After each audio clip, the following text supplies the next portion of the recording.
Hey, Banner, can you open up the helmet? Awesome.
Is Dave Kosak, our lead designer on Marston.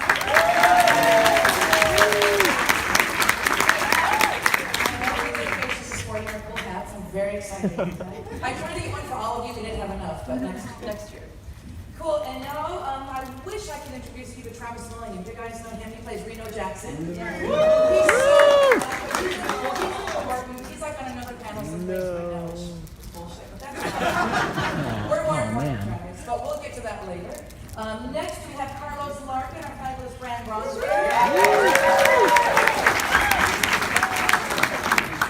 So cool having our ladies towards here. Next we have the beautiful Amy Walker, who's the lead Starseeker.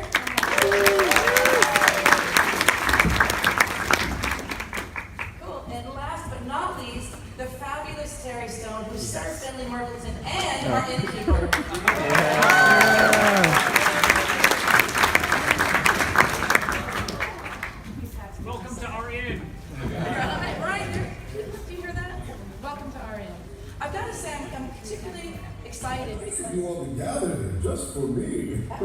What's up, everybody? My name is Travis Willingham. I am the voice of the majestic mustache himself, Reno Jackson from Hearthstone's League of Explorers. I am so incredibly excited for this new expansion, The Saviors of Uldum. I wish I could have been there today with you guys, but unfortunately it was just not meant to be. I am, however, authorized to let you know that we are revealing a brand new Reno Jackson card during this panel. Very cool stuff.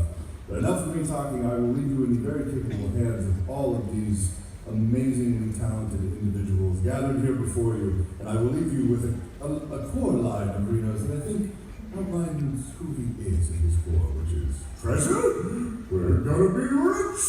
Have a great time.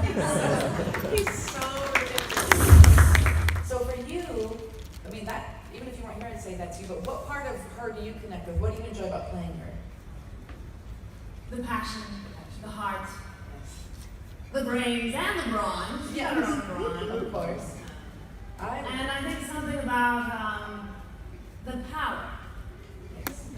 I love it. And it's fun with you trying to find her voice because she couldn't sound contemporary. We didn't want her to sound like LA 2019, so we had to come up with this kind of almost Katharine Hepburn confident way of speaking, right? Have we kind of, because you're a specialist at accents. I mean, your accents are your jam, right? So we kind of played and, I mean, what's it like? My jam and toast. Sorry? My jam and toast. That's right.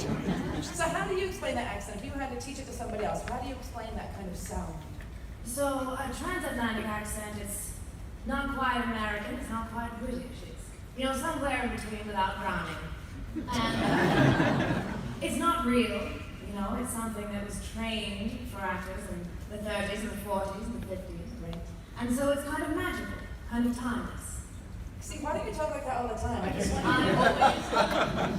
Commands attention. It's so commanding. And that's what's fun, I think, when you and I get in a session together, we get the accent. She's also got like kind of be bossy pants, right? And she's got this ragtag group of people that don't listen to shit. So she's got demand. I'm the chief cat herder. Yes, that's right. That's right. So I think if I'm not mistaken, I think when we record at least, I think you might even show us, there's like a power stance you have. I feel like I have a power stance. Let's see your power stance. Let's see your power stance. You have to have, and when you're doing it, Stand up and show. Oh. Power stance. So it's a little bit Jeet Kune Do. You have to get your heel up, and something like this. And then when you go, you can do this when you play. And you can have your action, but you can't wear your bangles that way. Because you can't make sound that will be picked up in the mic. So it has to give you the feeling of the exertion without, you know, the sound. Oh gosh, that's so good. I had like a GPS, like my Waze would talk like you. I would really like but then she might get too bossy and irritating, so I'm not really sure. We only take you to the Hamptons. Right. I know. Recalculating. So some fun trivia about this character is if you if you play Warcraft, you know that our night elves typically their eyes go with magical energy and you can't really see their eyes. But we really wanted people to relate to Elise. We really wanted you to feel for this character. So, I mean, you can see in the art, often in the cinematics, we have a little bit of a subtle glow around her eyes, but for the most part, we wanted you to see her eyes. So that's unique. It's kind of an intentional artistic decision we made with Elise because we love this character and we want you to be able to relate to the character and those eyes made her more. So Amy, for you, voicing characters in video games, we've done a lot in WoW, we've done all kinds of crazy. Oh my gosh, I'm forgetting the name. I'm sleep deprived. You did a great. Call us Bloodborne. That's right. That's right. So many great things. So what's it like for you voicing? Being a female actress in video games. You enjoy it. It's tough. How is it? What's it like on a day-to-day basis for you? You know, the writing is just getting so rich and nuanced for women, and I love that. It's, we're real now, right? It's really nice. So you get to come in and play these strong female characters and let yourself be a strong female character versus what it could have been 20 years ago. Yeah, and with your own hero story, not just in service to the male character. That's right. If anybody's ever heard me talk before, I talk a lot about how it's important to find people who really are our characters. That's what good casting is. So Carlos so much has that. I would learn more from him. But I mean, Amy's a powerful, strong female, and you've got that, and that comes through. So we're not just playing Elise. You are Elise in so many ways. So I'm really excited about that. Thank you, and it's fun too. You audition for something, and then when you get cast, you go, "Oh, good, I am that." All right, and you can do the same when you play. All right, I get to embody these. That's right. These characteristics, and so yeah, inside out. And I think, Dave, you and I are always very cognizant of when the actors come in. We do all of our work, we know what character we want, but we let them, we just hand our baby to them and go, no, you do what feels right to you. We're not micromanaging it. Right. Actually, some of my favorite sessions are we have a very strong voice and a character in mind, and they come in, they do something totally different. We're like, oh, that's cool. It's better. Yeah. Do that. Yes. So I love it. So I feel like Carlos and Amy and Terry is certainly, there's a fish inside of him somewhere. But I love how Amy voices their character because I think it really is you. So cool. So let's reveal the card, shall we? You can narrate our card for us, Mama.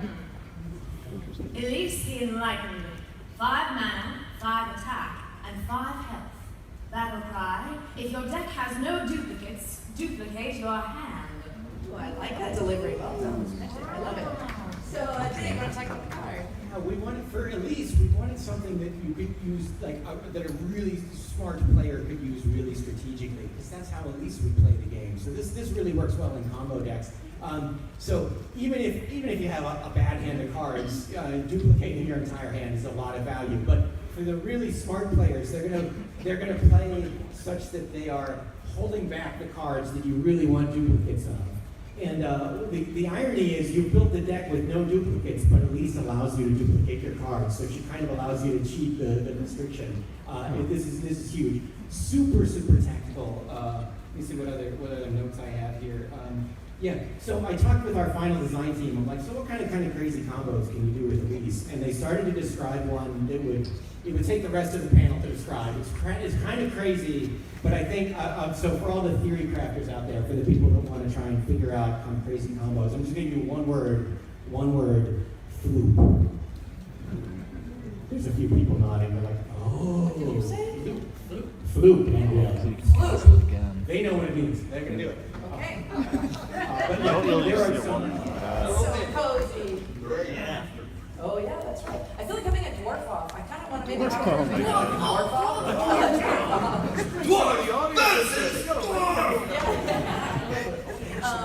Dwarfs. Yes. So, Dave, anything you want to say about what we're doing with Sir Finley Margleton? So, it'd be easy to say Sir Finley, oh, he's just like the animal mascot of the group or something, he's just the sidekick. But, Finley ends up being so much more, whereas Elise is like the brains of the group.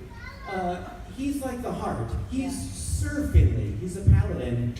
Reno's motives are kind of questionable, but Sir Finley is there to do the right thing, and you can count on Sir Finley to do the right thing. He gets into trouble a lot. We have to kind of rescue Finley a lot, but his heart is in the right place. He's going to do the right thing, and I think in that respect, he's kind of sort of the core of the explorers in a lot of ways. I love Sir Finley. So if you want a character with a big heart, you get. I know.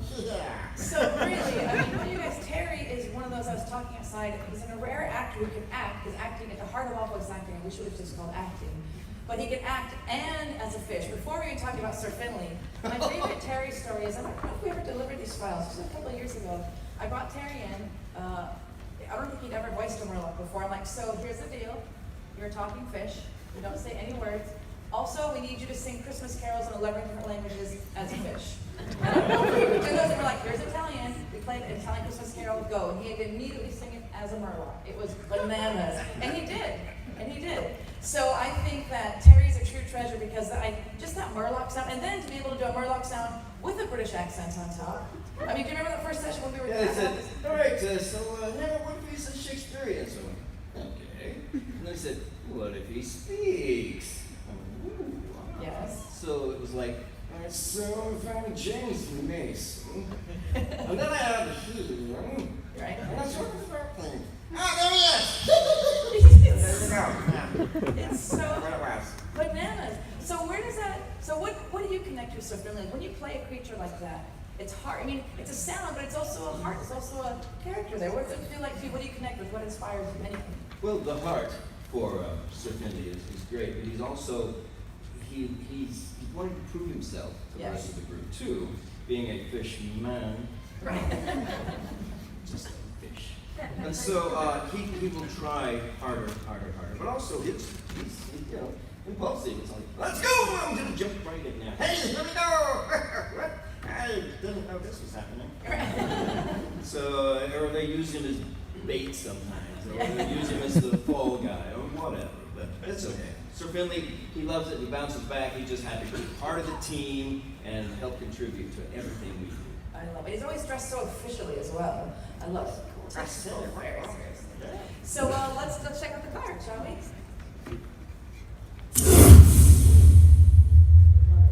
So I told Tara I wanted to do it in Murloc first, in your native tongue, and then I want you to translate it into our human language for us, please.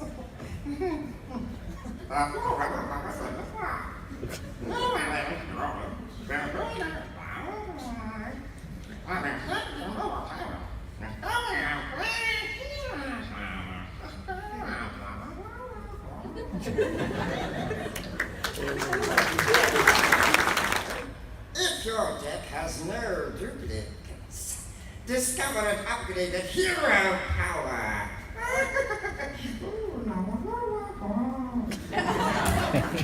could do that all day. And I do need to go to a drive-thru just talking in Murloc. I would pay to watch you do that.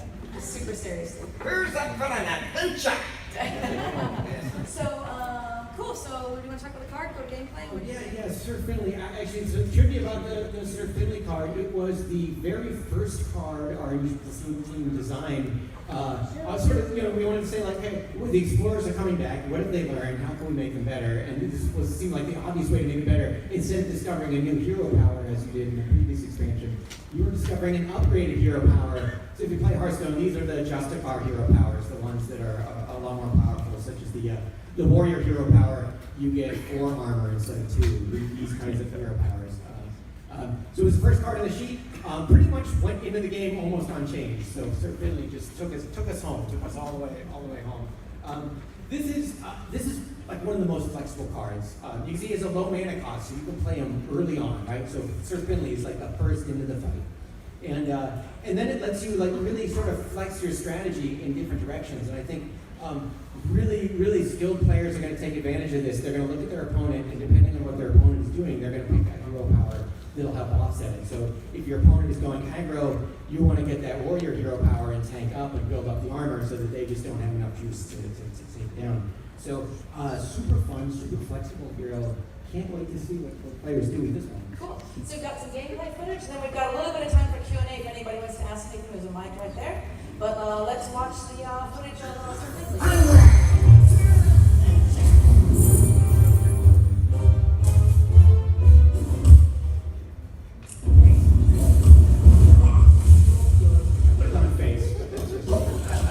Yes, all right, go ahead, Carlos. I'll show you how it's done. You'll find me wherever the action is. Your history.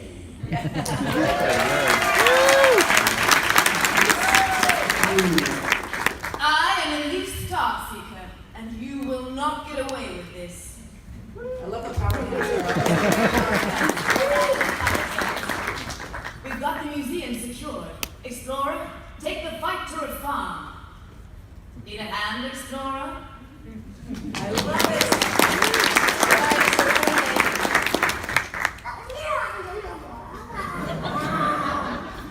Who's up for an adventure?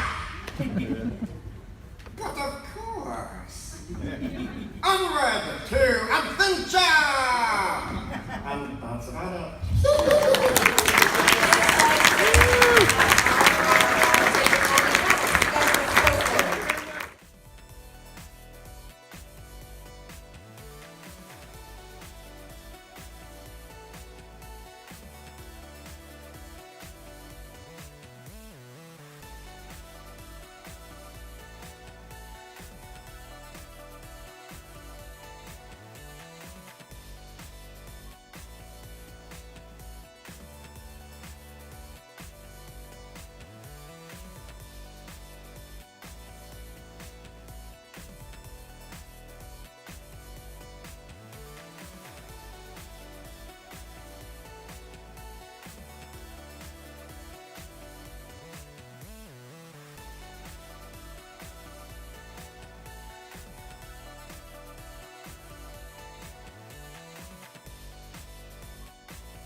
is about to head to Stumptown. Please welcome Kobe Smulders.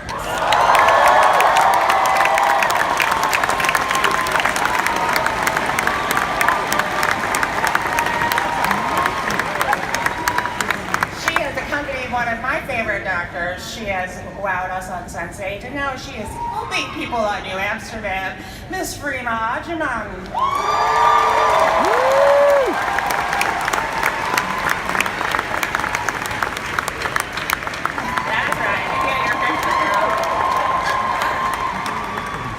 Next up into the ring, she's glowing, you might say, from her second Emmy nomination for playing Debbie Liberty Bell Egan on the Netflix hit Glow. Please welcome to the stage Miss Betty Gilpin. Liberty Bell! All right, and we have a surprise for you guys that I'm really excited about. You might know her from Bosch. You might know her from Body of Proof. But there's a B word that I know many of you in here know her from, and that's the Borg. If I said 7 of 9, you'd say Jerry Wright.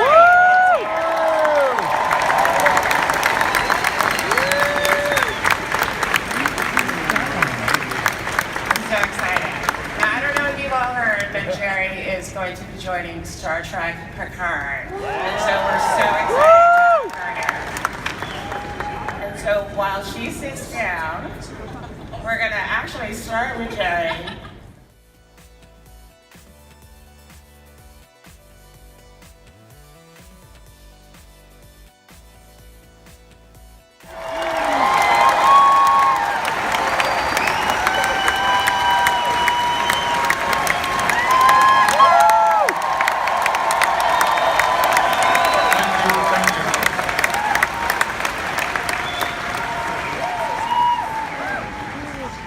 Sir Patrick, it's been too long since you've been here with our fans. We'd love to hear what you have to say about your return. Thank you. The first thing I feel compelled to say is that we regret the absence of possibly the most important individual in this production.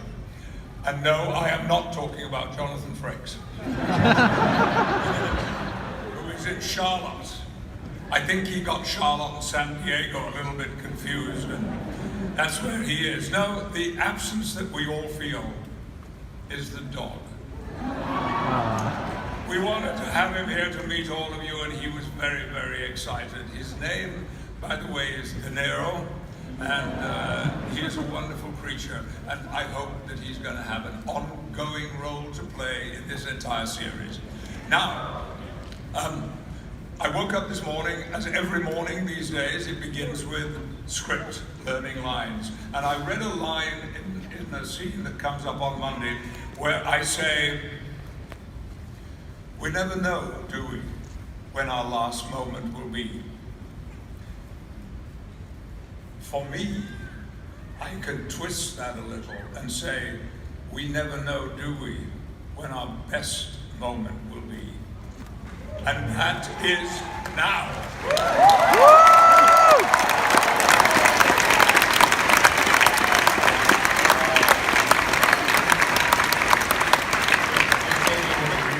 Incredible bunch of writers and producers. The possibility of standing next to Patrick on a set again was just more than I could say no to. And I had to consider the fans as well. To think that this was going to happen and there was a possibility that I might be there, there was no way I could refuse that. Of course I had to be there. So.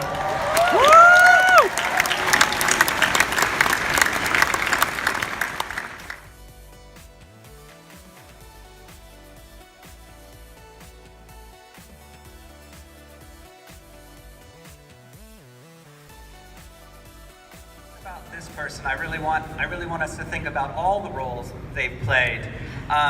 Chronic underachiever, someone who's never been quite appreciated on any platform.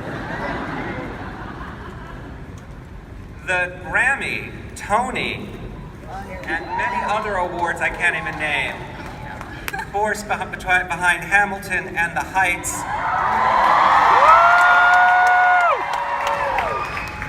The man you may know now as Texan balloonist and adventurer extraordinaire Lee Scoresby, Mr. Lin-Manuel Miranda.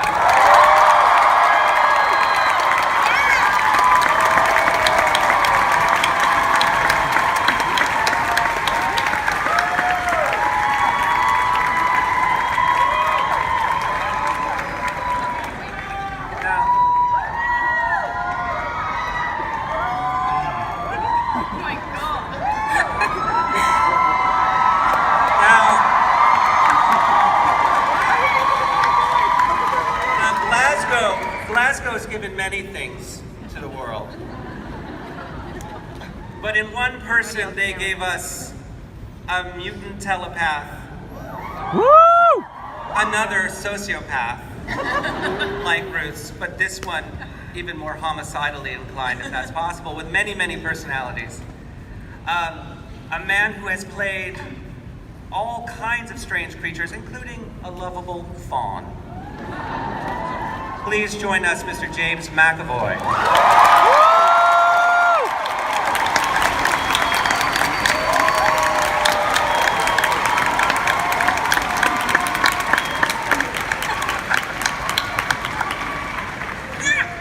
So I've got exciting news for you all tonight. We're actually going to watch the entire series. Again. It was very simple, actually. I was working on Mary Poppins Returns at the time. I was in London, and Jane and Jack took me out for a drink, and I didn't know what it was about. I was a huge fan of the Harry Potter play. I'm a huge fan of everything Bad Wolf has done, and so I was like, yes, I will sit and have dinner. And they said His Dark Materials, and I said yes. And I didn't even know what the part was. I would have sharpened pencils for this. I'm a huge fan of the books. When my wife and I started dating, we read these books together. This is like part of our falling in love story, these books.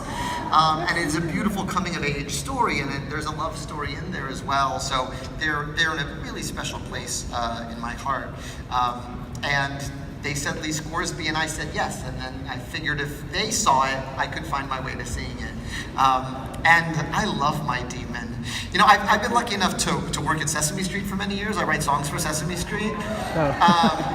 And when you bring kids to the set, they don't look at the Muppeteers. They're just talking to Elmo, they're just talking to Grover, and that's how it was for us with our demons after a while too. I had this amazing Arctic hare named Hester, and for me she was this beautiful puppet, and the puppeteer who worked with her was so brilliant that I would just be talking to Hester. My relationship with Hester is like, we're like our own little buddy cop movie in the middle of this show, because I think Lee's a lonely guy. He spends a lot of time alone in the air, so we talk to each other constantly.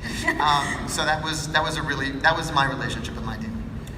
So from Hester to Stella Maria, the thoroughly badass snow leopard. Yeah, that's my soul. It's typecast again, right? I think one of the really cool things about this world is that when you're a child, before puberty, your demon is changeable, and it can change into any shape depending on what mood or just what you desire or what would help the situation. But when you reach puberty, when you start to settle on who you actually are, your demon also settles on a form, on an animal's form.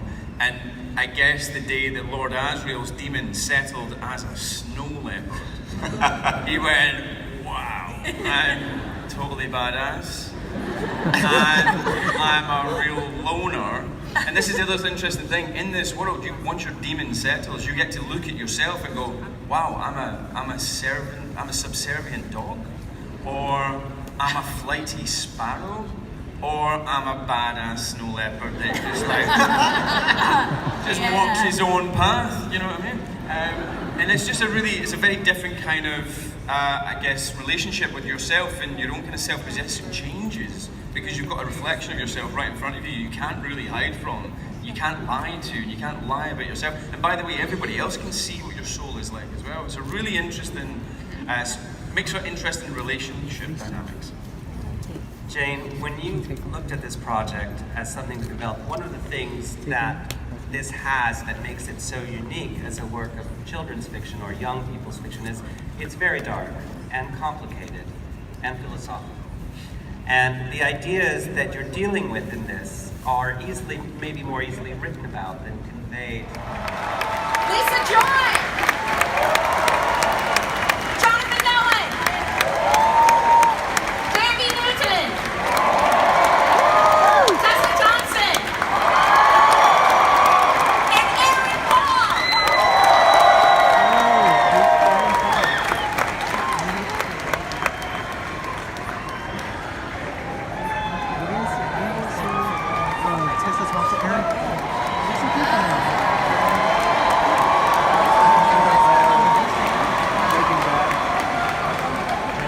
All right, is everybody comfortable? Because I've got a question for you. Aren't some of you supposed to be dead? And You never really die on Westworld, though, right? All right, we have a lot of questions to get through, including a reveal of the official season 3 trailer and a ton of surprises. So, to give you a roadmap, we're going to have a conversation about what happened in season 2 and what's about to happen. End of the panel. Yeah, but why? Yeah. I think we should play it now and then we can talk about the set. I haven't seen it. Yeah, I'm just saying. That's just my own. Wait, have you seen the personal- trailer? What? Have you seen the trailer? I've seen the trailer. You haven't seen the trailer? I haven't seen the trailer. Have you seen the trailer? I love the trailer. The trailer is very good. But wouldn't it be so useful for us to know when the story in the trailer is taking place? Like 2050, 2055? I don't know, if you saw the trailer, it'd be pretty obvious when it takes place. Would it done? I'm just saying, yeah. Oh, Jesus Christ, just shove the fucking trailer.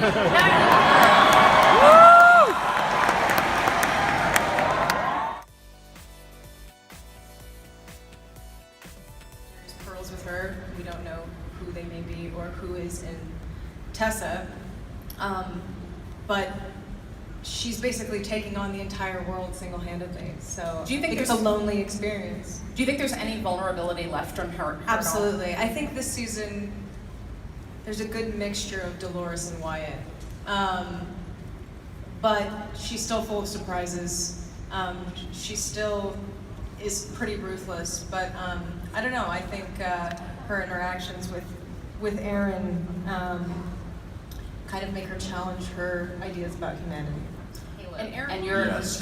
he's a construction worker, right? Yeah. So I know that we don't know exactly what year this takes First of all, place.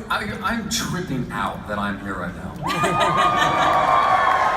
I am such a psychotic fan of Westworld, and the fact that I just had like an out-of-body experience watching everyone answer these questions. So, You found the center anyways, of the hi. maze. Yeah. What was it like when you stepped on the set for the first time? I mean, you know, I was kind of shell-shocked and starstruck and all the things, and yeah, it was very exciting. So you're playing Caleb. Yeah. We think maybe, not confirmed officially, the show takes place somewhere in the year 2050 to 2060-ish, maybe, possibly. So what's different about construction work in the future? Oh, it's all the same. It's all the same? Yeah, I mean, there's some robots involved, but Can you tell us about the robots? well, I have a robot. His name's George, and he's a very helpful robot, and I love him. And he's red. Okay. Is Caleb a white hat, as it were, or is he a little black hat-ish? I think he's, you know, Caleb has. You'll see, I think, very early on in this season that Caleb has kind of a complicated past, as we really kind of all do, but. I think there's a bit of a white hat and black hat, maybe. I mean, I don't know. You'll see. Of her, and certainly there was some mystery leaving the park in terms of who she took with her and what shape she would take this season. But one of the things that I, think was so daring is, and Lisa and I spoke about this a bunch, was what does power look like in the future? And can, someone who's incredibly powerful in a company be a young woman of color? For me, that was so cool to have that be the case and not have it be something that you needed to talk about. And I think so often, we don't get to see that. So I love that about her. And also just, what happens when big business prioritizes sort of the bottom line over people. I mean, for a show that questions the nature of our humanity, I think, you know, for some people they would see Hale as sort of a supervillain, but the truth is, and maybe just because I'm used to playing her, I can say this, they were robots, they weren't humans. So I think this season I don't know how to talk about this show because I never know what I can say. It's really fun. Well, let me ask you then, a non-season 3 release. Pure imagination, and as Jeffrey was saying, it's what's being written. I mean, it's fantastic. The setup is extraordinary, what we've been given. And we're robots, we're AI. That can't be, you know, forgotten.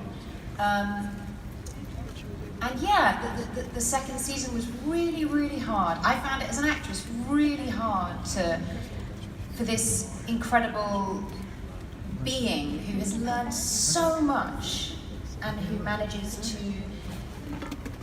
find her free will and chooses to sacrifice that.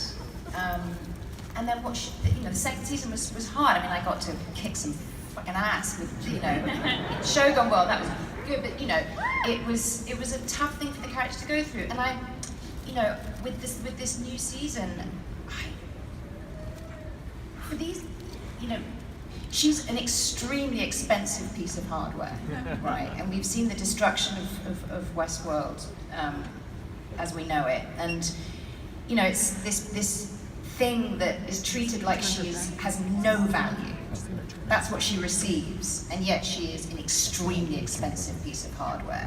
So what I'm loving right now is what that gives her in terms of the choice she makes about her value. Because that's one of the things about these robots. They are not ever taught about what their value is, ever. They have no sense, really, of it. And I'm loving that agency. That's analogous to what a lot of people... No joke. Yeah. That comes up a lot for Yeah. many people. Yeah. I think something interesting actually about violence is, because I consider myself a very non-violent person, and last season there was a scene where Hale is walking through and she, or Halloris is walking through and she shoots some guards, and when we were shooting it, they were stuntmen, and I shot them and one fell down on the floor, and I don't know what got into me. I stepped on this man to walk through him. It's a good shot. It felt really badass. I was like, God, I'm cool. I felt like I was like in a video game, and I felt really cool, and people really liked it on set. And then later in the day, I had to shoot. I had a gun to Jeffy's head, and when we were done with that scene, I was like really, really upset, and it made me. I felt very emotional. There was something about having a gun so close to someone that I'm close to, and that I feel warmth about, and suddenly that violence felt very challenging for me, and it was interesting for me to excavate the ways in which the violence that we perpetuate on each other, suddenly when it's something that feels personal to us, we understand, but we're able to ignore the many violent acts that happen all over, you know, globally, if it isn't always in our backyard. And that's something really, you know, for someone that considers themselves to be nonviolent and progressive and compassionate and all those things, it was useful for me to take a seat back and realize, no, I also have that in me. That what separates us as humans has a lot to do with programming in our circumstances. I have been able to be privileged to be nonviolent because I haven't been confronted with the experiences that might propel me into violence, and it was really useful for me to acknowledge that is in my humanity. It's a part of who I am. So there's moments like that constantly on the show, and certainly our relationship to technology. That's something that I constantly am confronting with working on the show. And it's look at somebody and we call them a hero, you know, even though they might be doing some of the same things that the villain is, and the villain actually might be liberating people, but he's not doing it in the right way, so that person's bad. You know, it's like, there's so many gray areas, and that's kind of why I love Dolores, because, you know, while it's difficult for me to do a lot of the things that she does, I understand why she's doing it. And so I think that's exactly what the show is asking us all, and, you know, why it's it's challenging, because we're having to examine these things that we've just taken for granted and pick them apart again, and sort of see through the illusion, see through the maze, you know, see things for what they really are, if we can. And I think she sort of just kind of encapsulates all of those things. But I'm really excited for people to see her this season, because I feel like she just is constantly growing. She's constantly discovering new things about herself, constantly discovering new things about the world. She's always being challenged, even though she very much has it together and knows her every move and is 1,000 steps ahead of everybody else most of the time. She's still taking in all the information and still learning and still growing. And I'm excited to see where she goes next, honestly. Yeah. And also, so little of the nudity, certainly my nudity, well, it wasn't sexual. So the way you remember it is not as in, you know, in a demoralizing way for my character having been sexually exploited. You don't. You think of her in her power, and how much more powerful it was that I had not a stitch of clothing on. And it didn't weaken me in any way. I mean, Vincent was a great example of how he saw me as this power and memorable, and that I was not weakened by my nudity because it was not sexualized.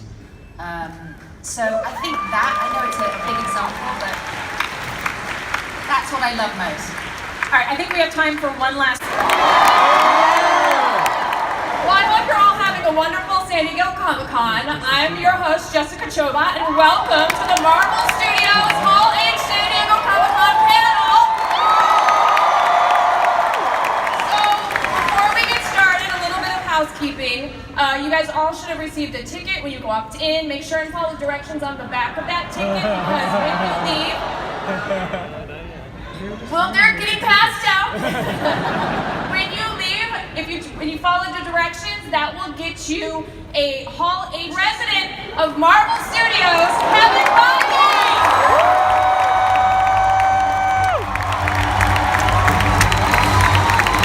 Everybody, hello Hall H. Wow. The Infinity Saga is complete. Thanks to all of you. We started here in Hall H. Who was here for the first time we showed footage from Iron Man? Awesome. 23 interconnected movies, from Iron Man 1 to Spider-Man Far From Home. The Infinity Saga complete. I never thought it would happen, and it never would have happened if it were not for all of you. So thank you. It's true. You know, as long as we're thanking people and thanking all of you, I also want to thank Alan Horn, our chairman of the Walt Disney Company, Alan Bergman, our co-chairman, Bob Iger, who runs the whole place. The Infinity Saga would not have happened, I promise you, without their support and their guidance and their care. So you should be very appreciative to them as well. And I'm also going to do something that we've never done before, but it seemed right to do today. I want to introduce you to the Marvel Studios staff who made every one of these movies. And I'm going to break it down one at a time, starting with my co-president, Rudy Esposito. The amazing Victoria Alonso. Stephen Broussard. Trinh Tran. Nate Moore. Sarah Smith. Brad Winderbaum. Darren Lamanos. Jonathan Schwartz, Eric Carroll, Wendy Jacobson, Brian Chapek, Joey Megalow, and Grant Curtis.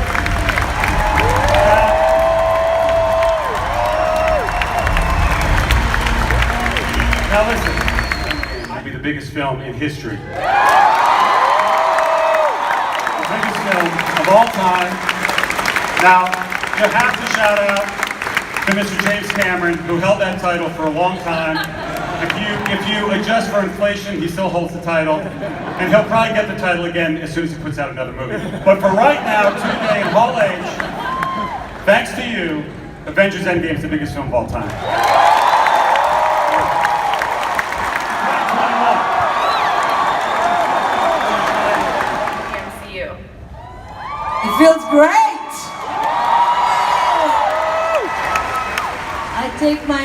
inspiration from our leader, Chloe, who's also a strong woman, and it takes a strong woman to do a movie like this because it's so big and amazing, and I'm so excited to be a part of it. And the way she approaches leadership as a woman, as a strong woman, is that she sees them as a family. So there's a lot of mother instincts in this Eternal, who is not supposed to have kids. And this is very exciting, and I feel very honored to be a part of a movie that is going to allow people who never felt represented in superheroes, or in this case, Eternals, represented, because I am proud to have a diverse family.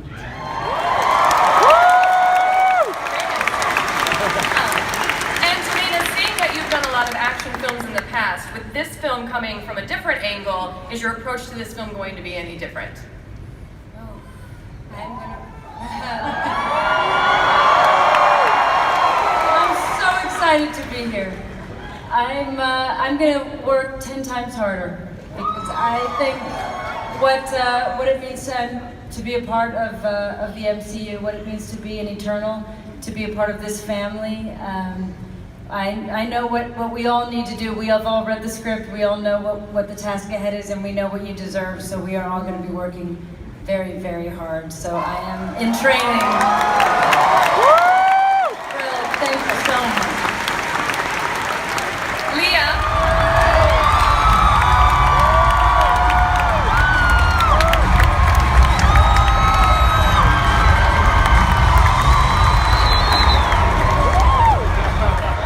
You take it.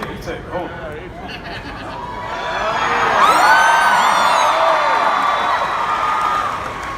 That's enough. Let me get it back.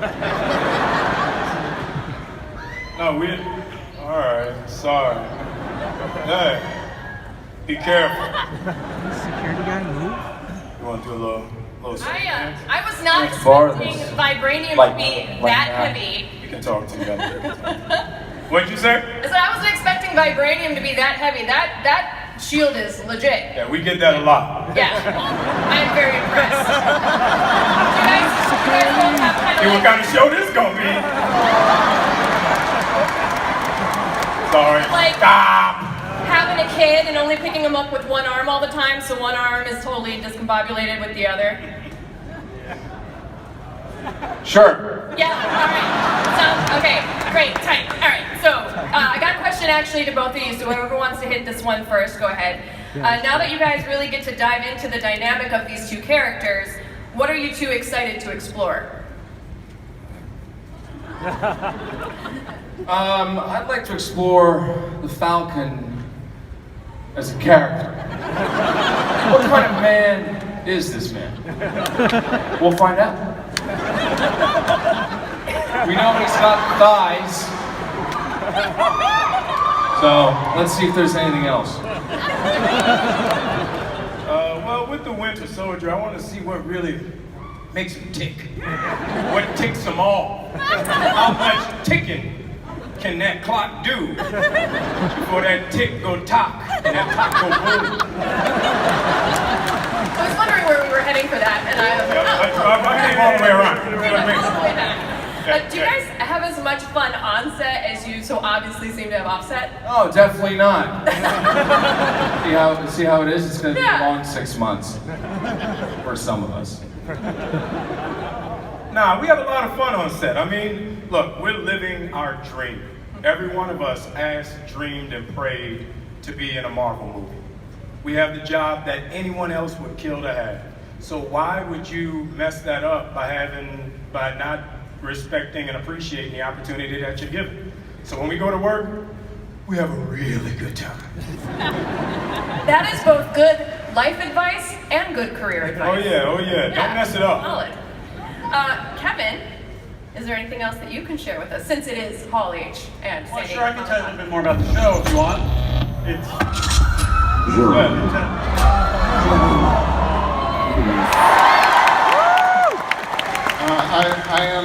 It is a huge honor for me to introduce you to the incredible Simu Liu.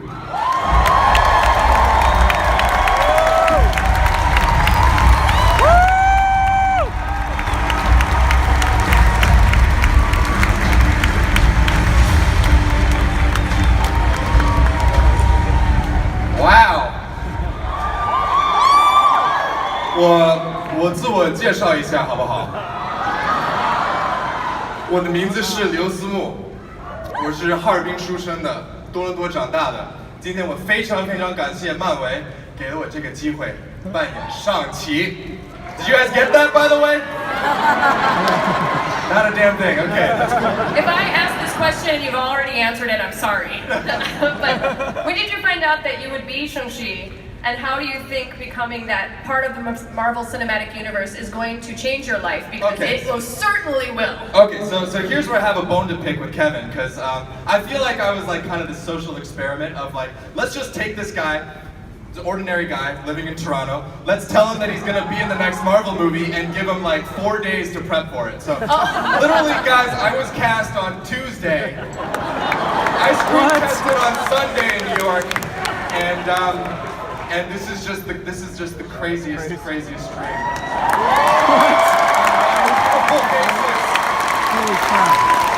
I can't describe how I feel right now. Have you ever been to San Diego Comic-Con before or knew anything about it before you got here? This is my first time. Why? Is this a difficult hall to get into, or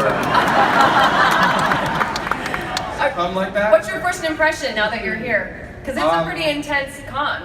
It is pretty intense. You know, I'm looking out at all your beautiful faces.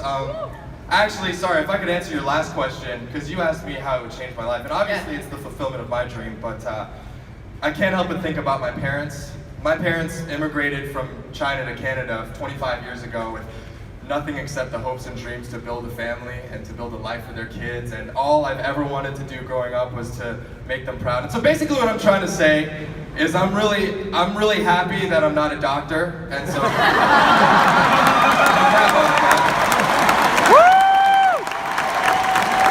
Comic-Con's great, it's the best crowd ever.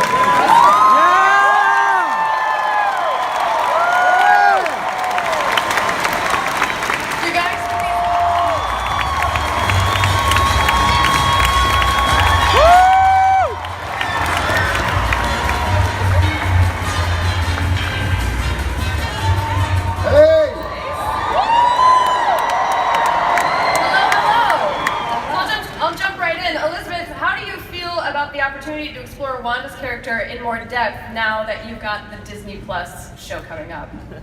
We're gonna have a lot of fun. It's gonna get weird, we're gonna go deep, we're gonna have lots of surprises, and we're gonna finally understand Wanda Maximoff as the Scarlet Witch. Paul, if this takes place after the events of Endgame, and certain things have occurred since then what is going on with Vision? I have no idea. Last thing I knew, I died in Infinity War, so I literally have never been this confused Died many in front times, of this many people in my whole life. But all I can tell you is every time we get to do this, the stories get richer and richer, and this is the richest it's been, and we're so excited to bring it to you all. So I hope you love it, because it's going to be surprising and weird. Kevin, I know, again, that you guys are pretty early on in this, but is there anything else you can share about the show? Well, it does take place after Endgame. There are some other characters who you've met before in the MCU that will appear in it. One of them, as a matter of fact, you met earlier this year as a little girl in 1995.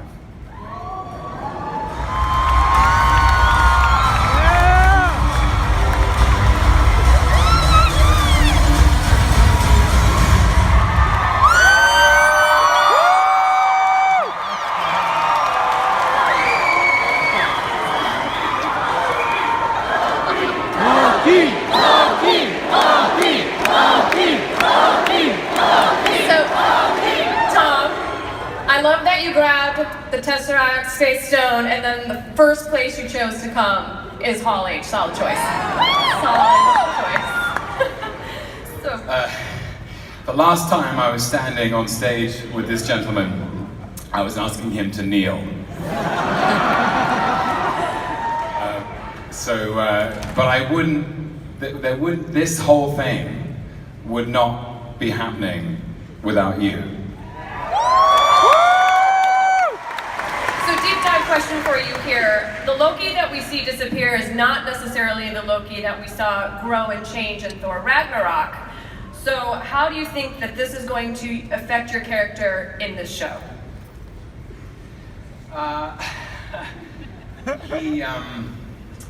You guys saw Avengers, right? So he's still that guy. And just about the last thing that happened to him was he got Hulk smashed. So there's a lot of psychological evolution that is still yet to happen. But Kevin has generously shown me what his plans are. I can't tell you any of them. But it is one of the most exciting creative opportunities I think I've ever come across. This is new territory, a new world, new challenges, and I cannot wait to get started. Thank you so much.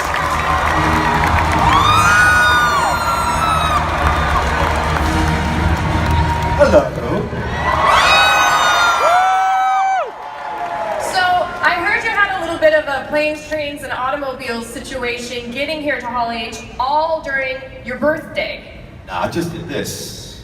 Because Hall H is so important. I feel bad that you It was did my that. birthday yesterday, and they I think y'all know where I'm gonna go with this. Yes. And because it's non-licensed, we won't be sued.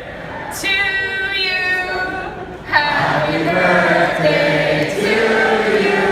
Yeah. Happy birthday, dear. Love it.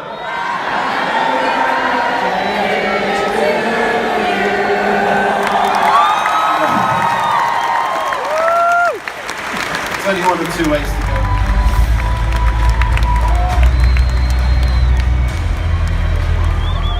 So Jeffrey, how excited are you to play the Watcher, and what are you going to be bringing to the role specifically for him?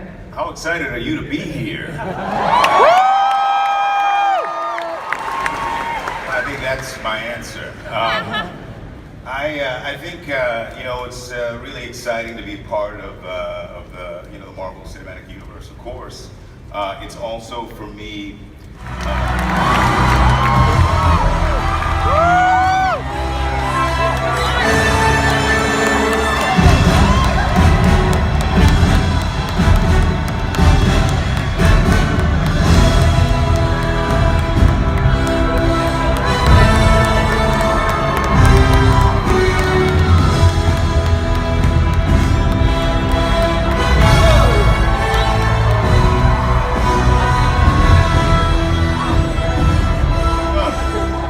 Jeremy Renner! The Wizard of Oz, the man behind the curtain, makes it all happen, right? Tessa Thompson!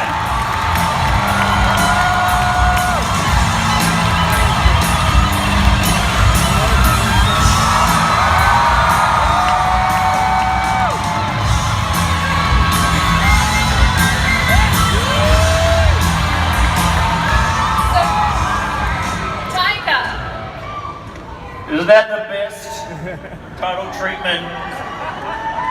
Oh, no, look at us. Oh, that's not. Taika, what have you got for store with us? And are we going to see Korg and Meek again? Sorry, can you? Oh, okay. I see where this question's going. Is there sort of like the ongoing relationship between Thor and Korg? Is it sort of like a thing where they continue the friendship / love? Yes. Some thunder. That they established in Ragnarok? Who knows? Who knows? Who knows? Who knows? That's the first time I've seen the that logo. That's brilliant. Whoa, love and Thor, love thunder. and thunder. Are you thunder and I'm Because That's right. there's nothing more powerful in the world than love and thunder. And the combination. I dropped this microphone, but it's too expensive. Chris, where are we seeing Thor headed in this film? Because he was hurting a little bit at the last one. He's headed to 7-Eleven. He's got a little Netflix subscription, and he may be on the couch, but who knows? You know, I think Tiger's got something pretty. Who knows? Only I do, because special. they haven't read the script. So I've never seen the script. They just refused to show it to us. Yeah. That makes my next question to Tessa a little awkward. So that would That'll be her first order of business. She has some ideas. Keep you posted. And then, I don't know, what's cool about Asgard, you know, as it has already been mentioned, that Asgard is not a place but a people. So I think just reinvesting in her people, and a cool thing is to create refuge for any person that might need it. That to me is the idea of a perfect Asgard. The kind of kingdom she wants. So that's I think what she'll do. And then hopefully she'll hang out with Love and Thunder, which he is both to me. Creative. The love I feel for him gives me thunder. Yeah. All over. Hi Elsa, that's his wife. The thunder, I feel. So Tanaka, I know you love the comics. Is there any other particular... Please, welcome to the stage, Natalie Portman!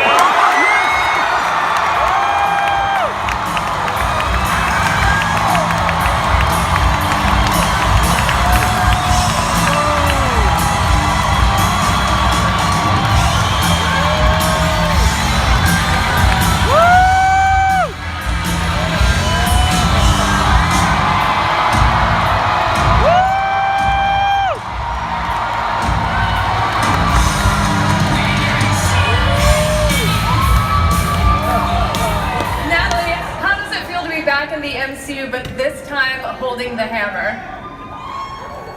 Feels pretty good. I always had a little hammer envy. I got plenty of hammer envy as well. Captain America, there yourself, it's great. It feels really sad. I'm gonna get back to Netflix. It's cool, guys. I'll be at 7-Eleven. Playing Mason, O.T. Fag Bentley. As Melina, Academy Award winner Rachel Weisz.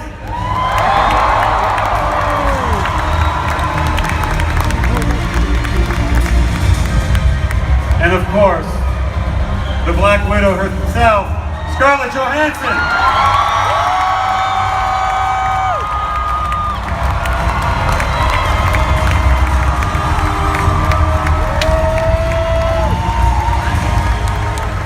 Thank you guys for joining us. I'll jump into this really quick. Kate, will we finally be able to dive into Natasha Romanoff's past and what made her ledger red in the first place? Yeah, I think that's what drew me to the story, is she has so many secrets and she's got so much vulnerability, and I think that's what makes her such a great heroine.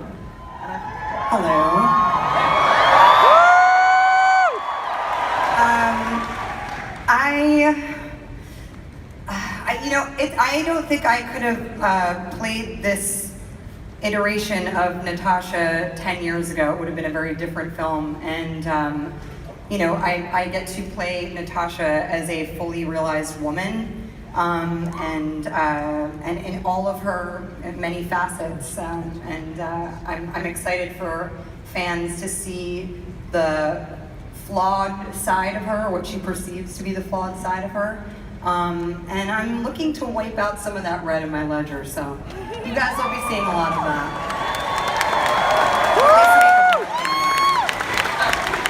David, you've got a lot of fans from Stranger Things.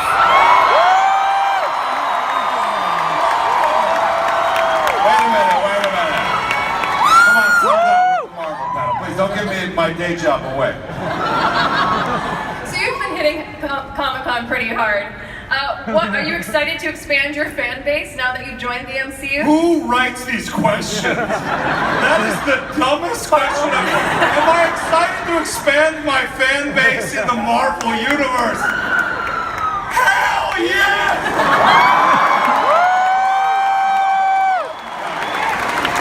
Love these movies.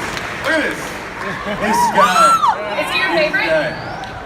Captain America, your favorite? Oh, I have complicated feelings about this man. You'll come to understand that later. Florence, can you tell us a little bit about Yelena? Were you able to hear me? I don't know. No, not quite. This is my first Comic-Con too. I come here as a visitor about 10 years ago, but it's my first time here up in this incredible room with these, is it thousands? I think thousands, right? People. Woo! Sorry, what was your question? It was, what attracted you to do a film in the Marvel Cinematic Universe? Well, what is more exciting than the mythology of the Marvel Universe? There is nothing more exciting and escapist and interesting, but also they've really put at the forefront female, strong, powerful female characters, and Kate Shortland, our director, and working alongside Scarlett and Florence, two incredibly powerful female characters, and Melina, my character too, is a pretty tough chick. And these other wonderful female characters. Dave and Oti are awesome too. I love men as well as women. Scarlett, I know that you guys just started shooting. It is Comic-Con, however, so did you bring anything else for Hall H? Oh my God, well, I mean, we've only been shooting for 30 days, but of course we brought something. We have a little something to show you all. Don't be judgy. Did you, because I did hear something. Are we good? Alrighty. 1, 2, 3, everybody cheer!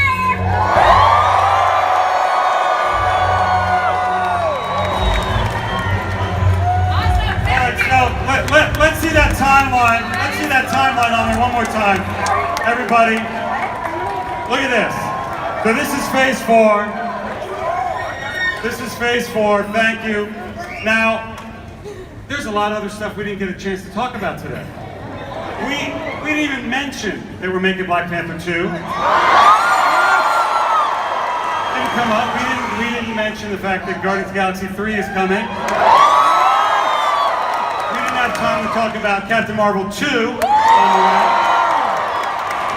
I didn't even have time to talk about the Fantastic Four.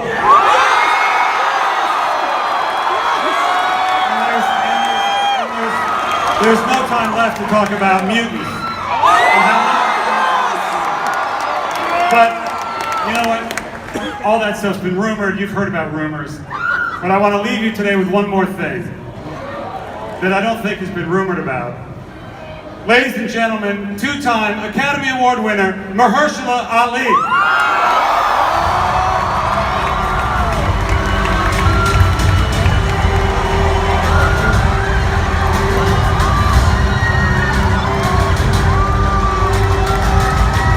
Mahershala, it looks like you brought your own hat, Mahershala.